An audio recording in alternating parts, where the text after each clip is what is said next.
Eliminating carbon emissions from housing is essential to meet the government's target of net zero greenhouse gas emissions by 2050. Yet greenhouse gas emissions from our housing stock are on the increase and likely to grow further with the shift to working from home fueled by the coronavirus pandemic. In our latest report at the Royal Institute of British Architects, we make the case for a series of tax and spend policies to support the creation of a clear National Retrofit Strategy comprising widespread measures to improve energy efficiency. Housing is a key source of tax income for the government, with billions raised annually from stamp duty, council tax, VAT and capital gains tax. But the government currently spends a lot of money on heating people's homes, with no consideration to energy efficiency improvements.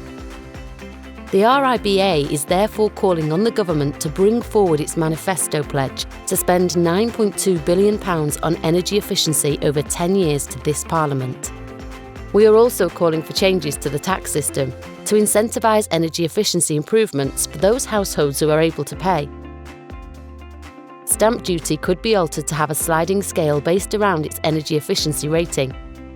Assuming an average-priced property, someone buying a house that scores the top rating for energy efficiency would pay no stamp duty, while someone buying a house that has the poorest rating for energy efficiency would pay £6,900.